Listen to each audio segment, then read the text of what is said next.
The Grenlec Debates, powering bright ideas.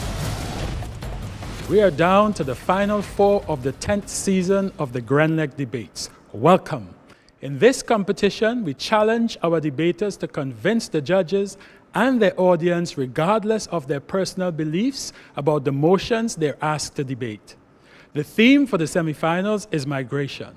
Both areas continue to come under increasing focus as our nation endeavors to meet its development goals. I am your chairperson, Eric Williams, and I call this House to order. The motion, be it resolved that people be allowed to take up residence in any country, provided that there will not be an economic burden on that country. For the proposition, presentation, Brothers College. The opposition, Westmorland Secondary. The first speaker for the proposition will open the match. To move is to live, and to live is to move. Good morning, all. We, the proposition, stand here with predacious confidence and intestinal fortitude to denounce our aspirants' frivolous attempts to mislead you with decadent and unscrupulous persuasion. I will deliver an incontrovertible delineation of the moot, making lucid all its intricacies. My second speaker will further fortify our line of reasoning. Be it resolved that people be allowed to take up residence in any country, provided that they will not be an economic burden on that country.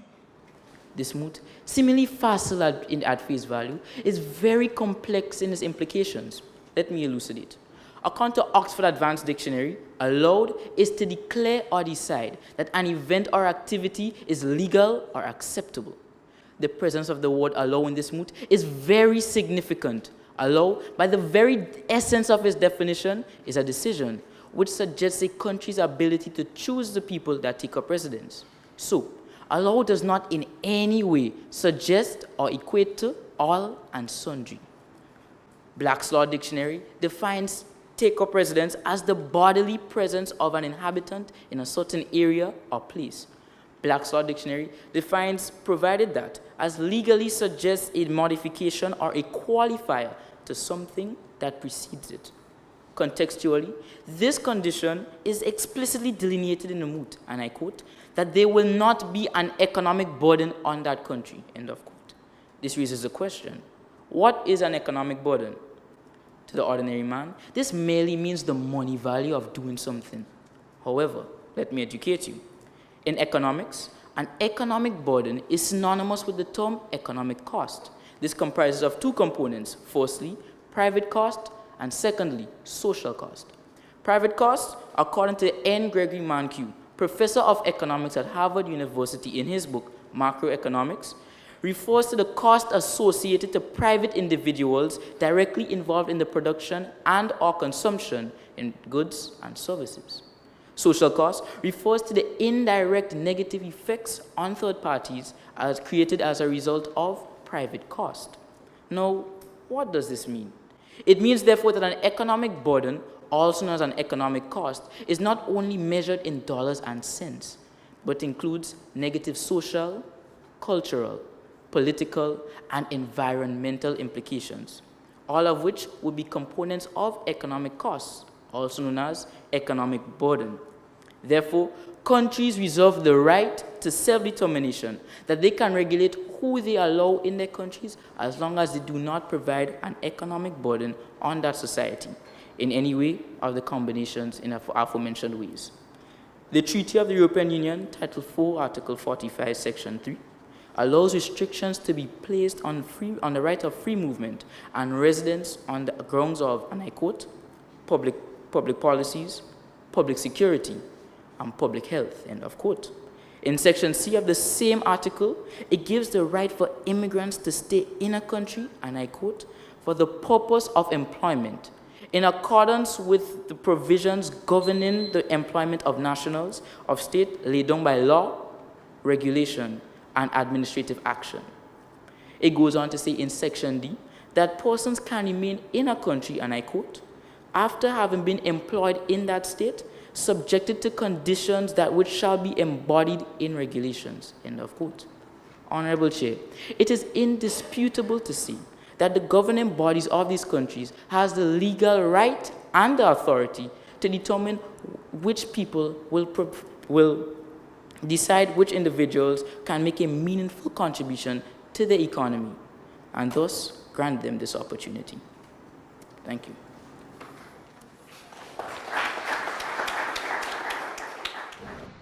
A warm welcome for the first speaker for the opposition. Distinct Mr. Chairman, distinguished judges, fellow colleagues, worthy opponents, good morning. I stand before you here today, privileged to engage in a friendly discourse on this most controversial issue. Be it resolved that people be allowed to take up residence in any country, provided that they will not be an economic burden on that country.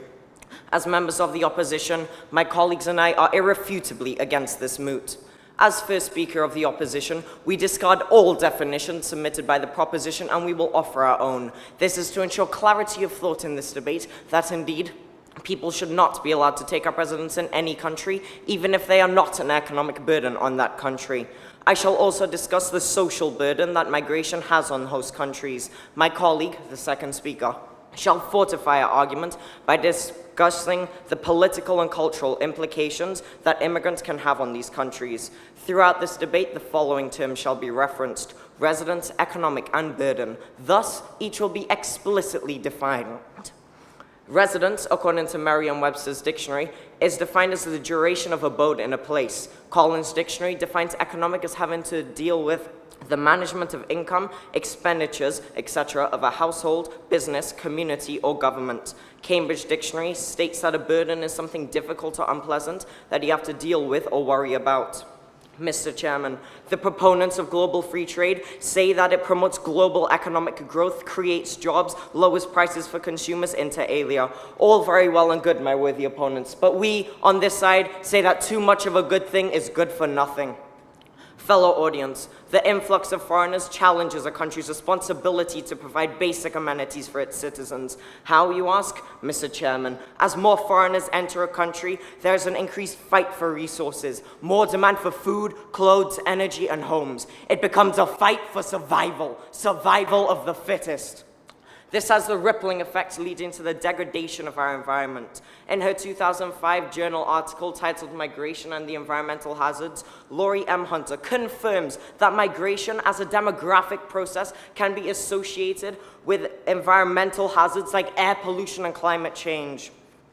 Worthy opponents, housing is a basic need and social issue. Cognizant of the fact that not all countries are ably equipped for this influx of foreigners, the increased resources required to take care of immigrants places an extra strain on the already limited resources. Case in point, Colombia, where housing and health services are becoming increasingly strained due to the influx of Venezuelan immigrants. How can this be right? Mr. Chairman, a 2010 World Bank article states some 215 million people, or 3% of the world's population, are believed to live outside of their countries of birth. This dislocation of population, often associated with wars, is a humanitarian tragedy which can also contribute to overpopulation. Unfortunately, in 2015, Germany faced its own refugee crisis. Nearly 1.1 million asylum seekers. To make matters worse, a 17-year-old Afghan asylum seeker assaulted train passengers with an axe. This is like biting the hand that feeds you, more like devouring if you ask me. Mr. Chairman, undoubtedly, the incidence of crime for the host country is unmistakable. The immigrants can be exploited upon arrival in a country. A 2011 World Bank Policy Research Working Paper cautions too often the intended aspirations of migrants do not materialize, but many are trapped in trafficking. Kabidi 2001 affirms that young women are often exploited as sex workers abroad. And in many cases, they have been promised legitimate work at the destination, but then forced into prostitution upon arrival. This does not augur well for the image of the host country. Truth be told, even though persons may be looking for a better life abroad, it cannot be to the detriment of the host country. Fellow audience, it is evident that people should not be allowed to take up residence in any country, even if they are not an economic burden on that country. I thank you.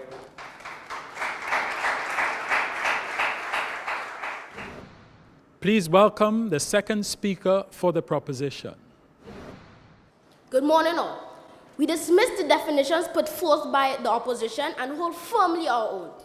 The ILO Global Estimates on Migrant Workers for 2013 declared that, and I quote, migrants who are fully integrated to the labor market can boost income per capita of recipient economies by providing the labor and skills needed in critical occupations and sectors.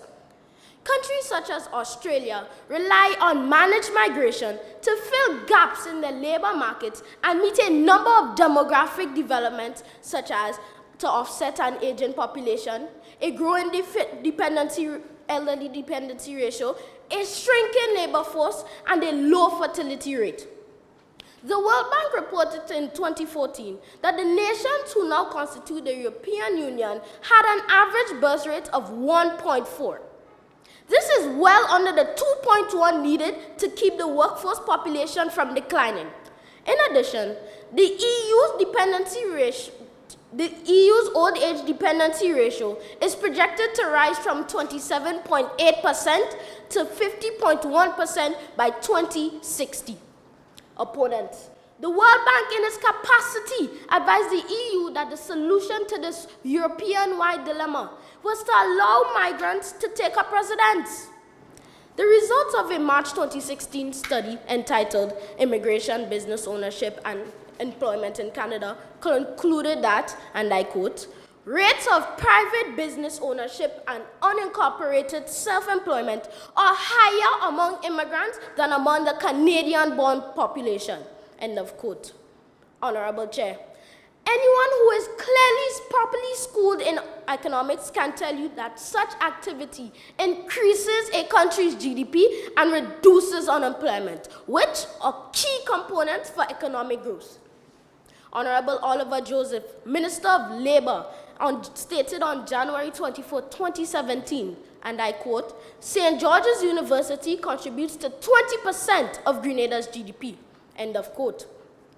In fact, data as of May 2017 illustrates that 89% of SGU's total enrollment were migrants who have been allowed to take up residence in Grenada.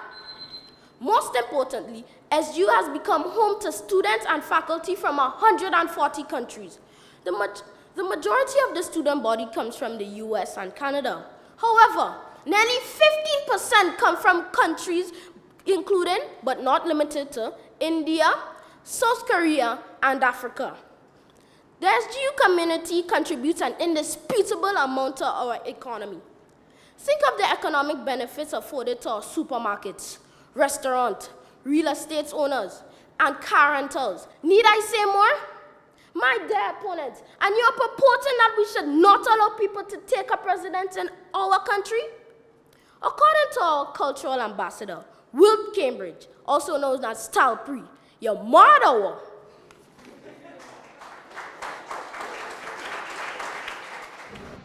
We invite the second speaker for the opposition. Ladies and gentlemen, good morning. I stand in opposition to the moot. Be it resolved that people be allowed to take up residence in any country, provided that they will not be an economic burden on that country. Distinguished judges, I implore you, do not be bedazzled by the efforts of our learned proposition who seek to magnify the so-called pros of living abroad. We support free movement, but the very presence of foreigners in a state can be troubling. Unquestionably, when persons migrate to another country, this places tremendous cultural and political burdens on the host country. Indeed, the negative implications are glaring. Mr. Chairman, each country has its unique identity. Cultural identity is learned and passed through generations and includes the belief and value systems of a society. Migration can have a grave impact on cultural norms and religious customs. Imagine, when immigrants occupy a country, all these precious ideals are threatened. Are our worthy opponents oblivious to the reality of ethnocide? Indeed, migration causes a loss of cultural identity for the host country. In 2015, CNBC article, British Prime Minister Theresa May declares, when immigration is too high and when the pace of change is too fast, it is impossible to build a cohesive society.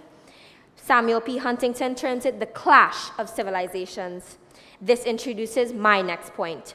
When people take up residence in another country, this raises political concerns. Why? Foreign groups can try to impose their political ideologies on the host country. We need to remember, as diverse people interact with each other, there can be discrimination against ethnic groups and minorities, which may lead to civil unrest and extremism. The presence of immigrants can cause a country to lose its sovereignty, control of its borders. Prime example, Israel and Palestine. Israelis migrated to the Holy Land where the Palestinians were occupying. Today, the civil war is ongoing, accounting for thousands of lives. Moreover, British Prime Minister Theresa May opted to support Brexit as the high influx of immigrants were posing a security challenge to England. Worthy opponents, we, on this side, feel that to expose our people, the people, of small island developing states to the dangers of free entry and limited vetting is naive at best and criminally negligent at worst. We know that this statement will vilify us in the eyes of some, but just as Rose could not let Jack onto the board for the fear of killing them both in Titanic, so too, we, in this small nation, need to be realistic and pragmatic in looking at the issue. Mr. Chairman, it is all well and good to say we welcome all, but we cannot endure the burdens of welcoming all simply because a country must protect its citizens at all costs. Therefore, we, on this side, are persuaded that people should not be allowed to take up residence in any country, as there will be cultural and political burdens on that country. I therefore rest my case.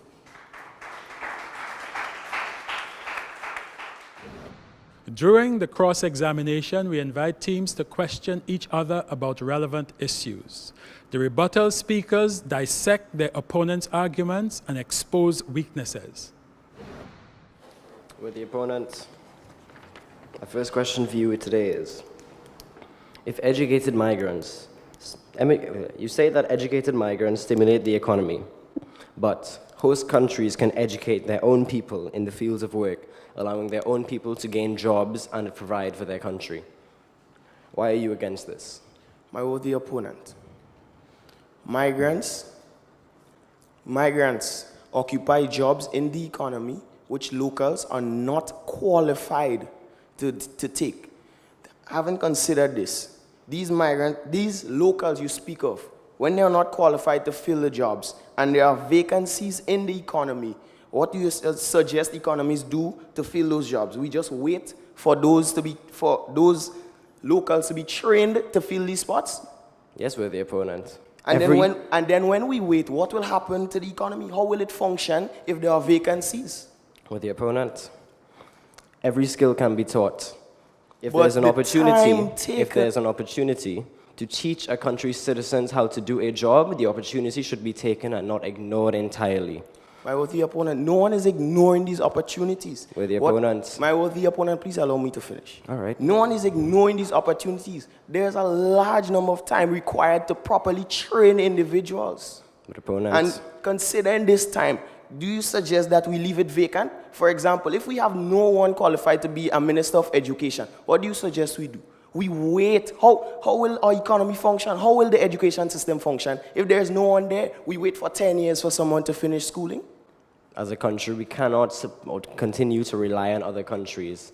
If the events of war or any political issues occur, there's no way we can rely on countries that are against us to supply for us. If we have migrants coming into the country, providing these jobs for us, we will never jump to say we need to teach our people to do these jobs, and our unemployment rate will rise as other countries sap off our jobs and provide for their people. And if we don't bring in these migrants to fill these jobs, then our economy will never grow, as we would have no one there to fill those spots. Our economy will grow because our people will be educated to fill these spots, allowing us to grow our own economy in a very My worthy opponent, you are missing my point. During this time that we train the individuals, what do you suggest we do as an alternative? As an alternative to train these individuals, they do their work. Train these individuals, but what will happen between the time of training? What will happen to the economy? Training can be done in very fast. How then can you say the economy will grow, my worthy opponent? My opponent, anything can be trained in a time of 6 months. There's no definite time for training. Training can be done rapidly, and it can be done in certain time to fix the economy. Nice. opponent, do you think that by allowing people to take up residence, this will be an injection in the labor supply? Yes, I do, with the opponents. The labor supply of especially, let's look at our country especially. We have an unemployment rate of 24.9%. After looking at this and knowing this, how can you possibly bring in work from other sources when we have approximately 24,000 people, 24.9 thousand people sitting down without work? Opponent, countries like Canada, who have gaps in their labor market, need these injections in human capital, and also the instance of joblessness that you are talking about is if this movement goes unregulated. Sorry, could you repeat that? My worthy opponent. Countries like Canada, who have gaps in their labor market, need these injections in human capital. They need these injections. Yes, my worthy opponent, because as I stated, they have huge gaps in their labor market. Why do they have these gaps? Is it because of lack of training or lack of people? Because of unqualified personnel in their local economy, and also because those in the economy who are qualified to do these jobs are not willing to do these jobs because they view it as demeaning. They view it as demeaning. Demeaning jobs, my worthy Demeaning opponent. jobs. Yes, my worthy opponent. Every citizen of any country can be trained to do everything I state once more.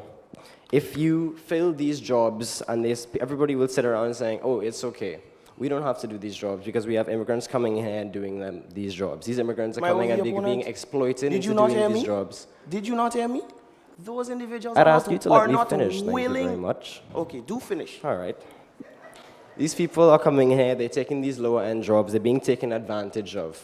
How can we allow immigrants to come into our countries to be taken advantage of like this? My worthy opponent, they are not taking advantage of anybody. If these jobs, you claim these jobs are demeaning jobs. If we are giving these jobs to them like scraps off of a table, then they are being taken advantage of. As well as this, people are sitting down in these countries unemployed. My worthy opponent, we are pressed for time. We are pressed for time. I'm aware of this, and you're cutting off my answers consistently. I apologize. In conclusion, though, these immigrants that you speak of fill empty employment niches. Employment niches that can be filled by trained citizens of the country. But these trained citizens are unwilling to do these jobs because they view it as demeaning. Then these citizens will have to learn to do these jobs.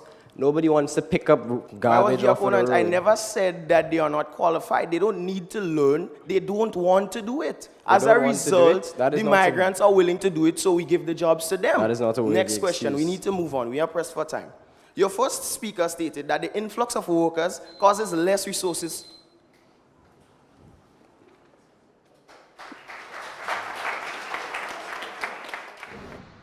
First, the opposition rebuttal speaker. Ladies and gentlemen, good morning. As the rebuttal speaker for the opposition, I will refute the claims made by our proposition, clarifying any misconceptions you may have that people should not be allowed to take up residence in any country, even if they are not an economic burden. Your second speaker stated that migrants who are integrated into our economy provide an economic boost. I asked, what about those migrants who are not integrated into our country? Those migrants who are potentially dangerous. Your cross-examiner stated that if someone is not worthy to be a minister, then why wait when there are immigrants to fill that role? But you have to be a Grenadian citizen to become a minister in Grenada. And that does take time. That cannot just happen immediately. So you can qualify your own citizens, own locals to fill in that role. Both my speakers have outlined the dangers of migration. Then why do you persist on pushing this upon our people? They can provide for themselves without the help of those foreigners to provide for us when we are perfectly capable of doing it ourselves. As the world becomes a global village, countries lose their distinctiveness. As cultures intertwine, others are extinguished.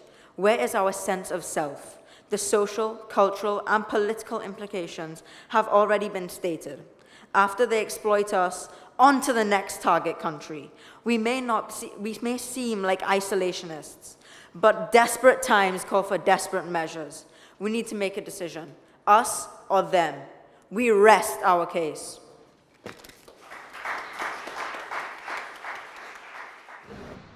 And now we invite the proposition's rebuttal speaker to close the team's case and this match. Migrants make significant and essential contributions to the economic, social, and cultural development to their host countries and communities back home. But too often, these contributions go unrecognized. International Labour Organization Director Guy Ryder, 2013. With the opponents, your first speaker spoke of the influx of workers leaving less resources available for the natives. But my opponents, it is imperative that you understand the importance of a law in this moot. It states that a law proves that the countries will have permission to accept the amount of migrants that they can hold without having negative effects on the society. Therefore, when your first speaker states that overpopulation is caused by migration and migration is a factor of such, it makes no sense, as they will allow the amount of migrants they can manage and handle so that it will not cause negative externalities. Your first speaker also spoke of increase of crime. But my way, the opponents, this comes down to the management of the system. Look at Canada. They accept migrants, and they are still one of the countries with the lowest crime rates in the world. Furthermore, your second speaker spoke of the loss of cultural identity. This, again, is why it is imperative that we understand a law permits the countries to be able to accept the migrants that will not cause harm to their country, to their religion, or society. Your second speaker also articulated that migration causes cultural and political issues. But with the opponents, this is agreeing with my first speaker, as we can regulate them coming into the country, as our definition of economic burden encapsulates the social cost, which will encapsulate the negative externalities, which includes political issues and cultural issues.